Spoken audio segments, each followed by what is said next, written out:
Hi hello friends, എല്ലാ കൂട്ടുകാർക്കും സ്വാതന്ത്ര്യം 2 സീരിയൽ ഇനിയും വരാൻ പോകുന്ന ഒരു അപ്കമ്മിങ് എപ്പിസോഡിൻ്റെ റിവ്യൂയിലേക്ക് തന്നെ സ്വാഗതം കേട്ടോ. ചാനൽ ആദ്യമായിട്ടാണ് കാണുന്നെങ്കിൽ ഒന്ന് സബ്സ്ക്രൈബ് ചെയ്ത് ലൈക്ക് ചെയ്ത് സപ്പോർട്ട് ചെയ്യാൻ മറക്കരുത്. അങ്ങനെ ശ്രീധനമേ വേണ്ട, തരുന്ന സാധനങ്ങൾ അനുവിൻ്റെ പേരിൽ തന്നിരുന്നാട്ടെ. കാറ് ബാലൻ തരാമെന്ന് പറഞ്ഞു. കാറ് തരാം, സ്വർണം തരാം എന്നൊക്കെ പറഞ്ഞു മറ്റേ നമ്മുടെ ജീവൻ്റെ വീട്ടുകാരോട്. അപ്പം അനുവിൻ്റെ പേരിൽ എടുത്താൽ മതി. 10 ലക്ഷം രൂപ തരുമ്പോൾ അത് അനുവിൻ്റെ പേരിൽ ഫിക്സഡ് ഡെപ്പോസിറ്റ് ചെയ്താൽ മതി. പിന്നെ 70 പവൻ സ്വർണം തരാമെന്ന് പറഞ്ഞപ്പോൾ അത് അനുവിൻ്റെ പേരിൽ ലോക്കറിലോ എന്നൊക്കെ പറഞ്ഞാൽ ജീവൻ്റെ വീട്ടുകാരുടെ സ്വഭാവം ദേ കിടക്കണം. ഇപ്പോൾ കല്യാണം തുടങ്ങിയപ്പോൾ അവർക്ക് കാശ് വേണത്രേ, നഷ്ടപരിഹാരം.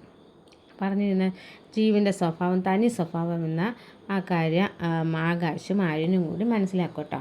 അവരെ ഇങ്ങനെ 1 കോടി രൂപ വീട്ടിൽ നഷ്ടപരിഹാരം ചോദിച്ചു വന്നു.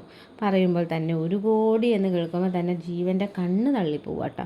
ജീവൻ പറഞ്ഞുകൊണ്ട് അതിനെക്കുറിച്ചൊന്നും എനിക്കറിയില്ല, എനിക്ക് തിരക്കുള്ള സമയത്താണ് നിങ്ങൾ കാണണം എന്ന് പറഞ്ഞപ്പോഴേക്കും ഞാൻ ഓടി വന്നത്.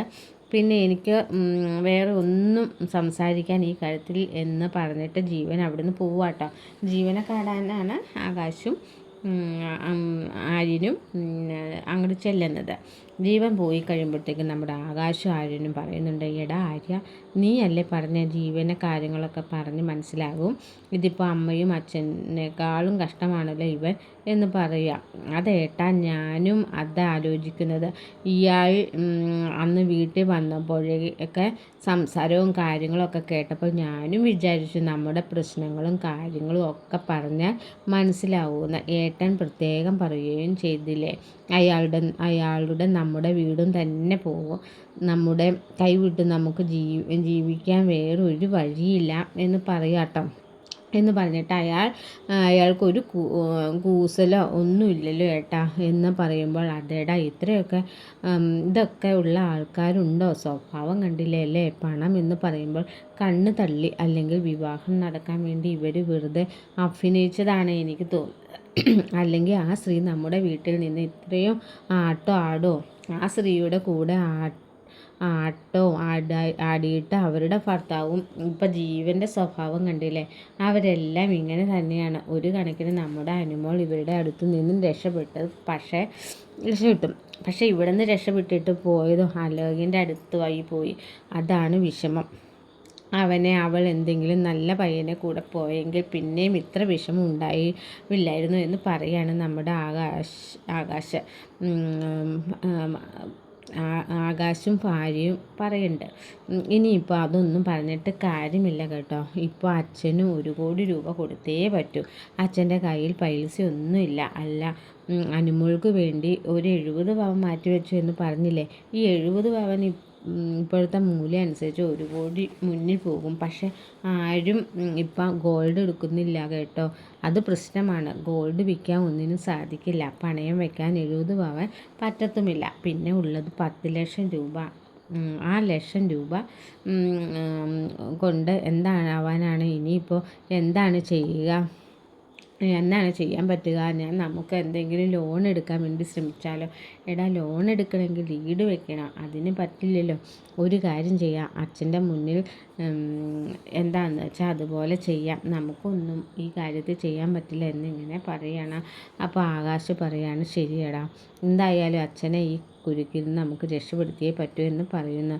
അങ്ങനെ നമ്മുടെ ആര്യനും ആകാശിനും അതിനെക്കുറിച്ച് സംസാരിച്ചുകൊണ്ടിരിക്കുകയാണ്. ഇനിയിപ്പോൾ എന്താ ചെയ്യുക എന്നൊക്കെ സംസാരിച്ചുകൊണ്ടിരിക്കുക. വീട്ടിലെത്തുമ്പോഴേക്കും ആകാശം ആകെ വിഷമത്തിലാണ്. മീനാക്ഷി ചോദിക്കുക, എന്ത് പറ്റി ആകാശ എന്ന് പറയുമ്പോഴേക്കും മീനുക്ക് അറിയാവുന്നതല്ലേ, 1 കോടി രൂപയാണ് 1 മാസത്തിൽ അച്ഛൻ കൊടുക്കുക എന്ന് പറഞ്ഞിരിക്കുന്നത്. അല്ല, നമുക്ക് നഷ്ടവും കാര്യങ്ങളൊക്കെ ഉണ്ടായല്ലേ, അവരെന്താ അത് കണക്കിലാക്കാത്തത്? നമുക്ക് ഇത്രയും ലക്ഷം രൂപ പോയി, 5-6 ലക്ഷം മാനേജ്മെൻറ്റ് ചെയ്യാം. അതുപോലെയാണോ അത്? ഇതും ആറെണ്ണങ്ങളും പിന്നെ ഇവിടുത്തെ കുട്ടി ആഘോഷങ്ങളും ബന്ധുക്കളും ഒക്കെ ഡ്രസ്സ് എടുത്ത് കൊടുക്കല്ലേ. അപ്പോൾ വാഹനം അറേഞ്ച് എല്ലാത്തിനും കൂടി നമുക്കും ഇത്രയും ലക്ഷം ചിലവായില്ലേ. അതൊന്നും പറഞ്ഞാൽ അവർ കേൾക്കില്ല. അവരുടെ വിചാരം നമ്മൾ അവരെ മനഃപൂർവ്വം തേച്ചു എന്നല്ലേ അല്ലേ എന്ന് ആകാശ് പറയൂ കേട്ടോ. അയാളെ കാണാൻ പോയെന്ന് പറഞ്ഞില്ലേ ആ ജീവൻ എന്താ പറഞ്ഞത്? അയാൾ നല്ലൊരു മനുഷ്യനായിരുന്നല്ലോ. നല്ലൊരു മനുഷ്യൻ. വിവാഹം നടത്താൻ വേണ്ടി വെറുതെ പോയി മുഖം എടുത്ത് അണിഞ്ഞതാണ്. പോയി മുഖങ്ങളാണ്. ഇപ്പോഴത്തെ ആ കാലത്ത് മീനുക്ക് തോന്നുന്നുണ്ട് എന്തെങ്കിലും പയ്യൻ അങ്ങനെ പറയുന്ന പയ്യന്മാരും ഉണ്ടാകും. അത് അങ്ങനത്തെ പയ്യന്മാരെ ആയിരിക്കണം. പക്ഷേ ഈ ജീവൻ ഉണ്ടല്ലോ, നമ്മുടെ ഇപ്പോഴത്തെ സമൂഹത്തിൽ കാണുന്ന അതേ പയ്യൻ തന്നെയാണ്. അതെന്താ ആകാശം അങ്ങനെ പറഞ്ഞത്? അല്ല, ചില പെണ്ണുങ്ങൾക്ക് സ്ത്രീധനം വേണ്ട, എല്ലാം അവൾക്ക് കൊടുത്തോ കൊട്ടിക്കൊണ്ട് കഴിഞ്ഞ് ഒരു കുഞ്ഞുമായി കഴിയുമ്പോഴേക്കും അവന്മാരുടെ സ്വഭാവം കൊടുത്തെടുക്കും. അങ്ങനെ ആകുമ്പോഴേക്കും ആ സ്ത്രീകൾ പാവം ആ പെൺപിള്ളേരെ ഒന്നും അറിയാതെ അവരെ ആത്മഹത്യ ചെയ്യുന്നത്. ആ സെയിം ഇപ്പോൾ ജീവൻ എനിക്കൊരു കാര്യം മനസ്സിലായി. ജീവനെ നമ്മുടെ അനുമോൾ കിട്ടിയിരുന്നെങ്കിൽ ഉണ്ടല്ലോ, അവരുടെ ഒരു മാസം ചത്തേനെ. അത്രയ്ക്കും മോശപ്പെട്ടവരാ. ഞങ്ങൾ പോയി കണ്ടതല്ലേ ഈ ജീവൻ. നിങ്ങൾ പോയി കണ്ടോ? എന്നാ അലോക അതുപോലെ തന്നെ അനുവും തമ്മിൽ ഒരു സ്നേഹബന്ധം ഉണ്ടായിരുന്നു എന്ന് അനൂക്ക് ജീവനോട് തുറന്നു പറയായിരുന്നു എന്ന് പറഞ്ഞു. എന്നിട്ട് ഞാനും ഇത്രയും കൂടി അനുവിനെയും കൂട്ടി ജീവനെ കാണാൻ പോയി. അന്ന് അനു കാര്യങ്ങളൊക്കെ അവനോട് തുറന്നു ചെയ്തു. അപ്പോൾ അവൻ എന്തു പറഞ്ഞു? അവന് ഇതുപോലത്തെ ഒരു പ്രണയബന്ധം ഉണ്ടായിരുന്നു, ആ പെണ്ണ് അവനെ തേച്ചിട്ട് പോയി എന്നൊക്കെ പറഞ്ഞിട്ട് അവൻ കണ്ടിട്ട് സംസാരിച്ചിട്ട് കോംപ്രമൈസ് ആയതാണ്. ഓഹോ, അപ്പം അങ്ങനെയൊക്കെ കാര്യങ്ങൾ ഉണ്ടായിരുന്നു. പക്ഷേ ആ ജീവനാണ് ഇപ്പോൾ ഇങ്ങനെ തല കുമ്പിട്ട് നിൽക്കുന്നത് എന്ന് പറയുമ്പോൾ എനിക്ക് വിശ്വസിക്കാൻ പറ്റുന്നില്ല. അവൻ എന്തായാലും വിവാഹം നടക്കാൻ വേണ്ടി പല അടവുകളും കാണിച്ചതാണ്. അവനും കൊള്ളാം, അവൻ്റെ അമ്മയും കൊള്ളാം, അച്ഛനും കൊള്ളാം. അവൻ്റെ അമ്മ ഇവിടെ ഒരു തുള്ള കണ്ടില്ലേ, പാവം. അച്ഛൻ തല കുമ്പിട്ട് നിൽക്കേണ്ടി വന്നു. അല്ലേ, നമുക്ക് ഇനിയിപ്പോൾ എന്താ മീനു ചെയ്യാൻ പറ്റുക? എന്തെങ്കിലും വഴിയുണ്ടോ?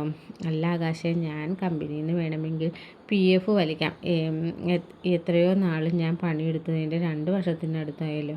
ആ പൈസയും കാര്യങ്ങളും PFൽ കുറച്ച് എമൗണ്ട് ഉണ്ടാവും. പക്ഷേ എന്നാലും ഇത്രയും എമൗണ്ട് എങ്ങനെ കൊടുത്തത്? മാക്സിമം എന്നൊക്കെ കൊണ്ട് ഒരു 5 ലക്ഷം രൂപ ഉണ്ടാക്കാൻ പറ്റുള്ളൂ.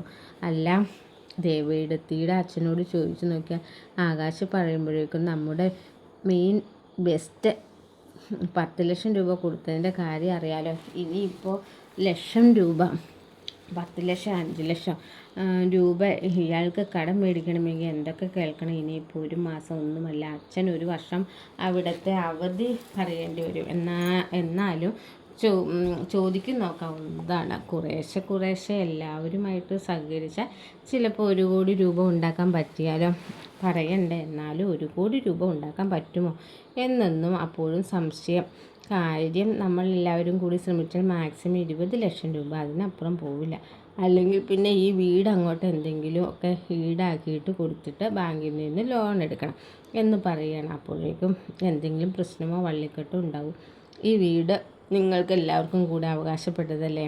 അതും അവൾക്ക് നല്ലൊരു ജീവിതം കിട്ടിയിരുന്നെങ്കിൽ കുഴപ്പമില്ല. അവൾക്ക് നല്ലൊരു ജീവിതം കിട്ടിയുമില്ല.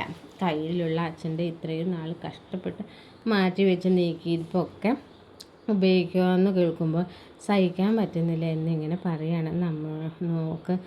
നമുക്ക് നോക്കാം മീനാക്ഷി, എന്തെങ്കിലും വഴിയുണ്ടാകും എന്ന് ആകാശ് പറയുന്നു. ആര്യനും ഇത്രയും എന്ത് ചെയ്യണമെന്ന് അറിയില്ല. ടോം ഇത്ര പറയുന്നുണ്ട്, എൻ്റെ കയ്യിൽ ഒന്നുമില്ലാതെ പോയല്ലോ ആര്യ. അല്ലെങ്കിൽ എന്തെങ്കിലുമൊക്കെ ഞാൻ തന്ന് സഹായിച്ചേനെ.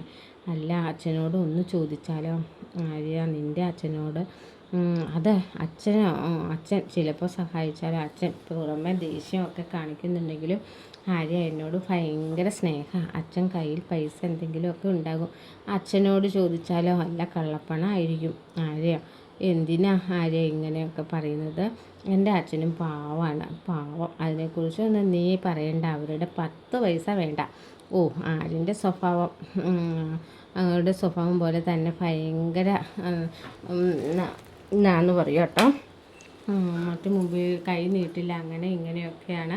അവസാനം ഇങ്ങനെയൊക്കെയുള്ള ആൾക്കാരാണ് ആത്മഹത്യ ചെയ്യേണ്ടി വരുന്നതെന്ന് പറയുകയാണ്. ആത്മഹത്യ ചെയ്യേണ്ടി വന്നാലും കുഴപ്പമില്ല, കൃഷ്ണമംഗലത്തെ കഥ കൈ നീട്ടാൻ നിൽക്കണ്ട. ഞാൻ എങ്ങനെയെങ്കിലുമൊക്കെ ലോണോ ഒക്കെ എടുത്ത് ചെയ്യാൻ പറ്റുമോ നോക്കട്ടെ. എവിടുന്നെങ്കിലുമൊക്കെ നമുക്ക് ഇങ്ങനെ പൈസ ഉണ്ടാക്കാം. 1 കോടി രൂപ നിസ്സാര പൈസയാണ് ആര്യ. 20 10 രൂപ കുഴപ്പമില്ല. ശരിക്കും പറയാം, നഷ്ടപരിഹാരമായിട്ട് 1 കോടി രൂപ കൊടുക്കേണ്ട ആവശ്യമുണ്ടോ ആര്യ? ശരിക്കും അത്ര ആവശ്യമൊന്നും ഇല്ല. ലക്ഷം കൊടുത്താൽ തീരേണ്ട പ്രശ്നമേ ഉള്ളൂ. സാധാരണ നഷ്ടപരിഹാര കേസൊക്കെ പോയി കഴിയുമ്പോൾ 5-6 ലക്ഷം രൂപയെ കൊടുക്കുന്നുള്ളൂ.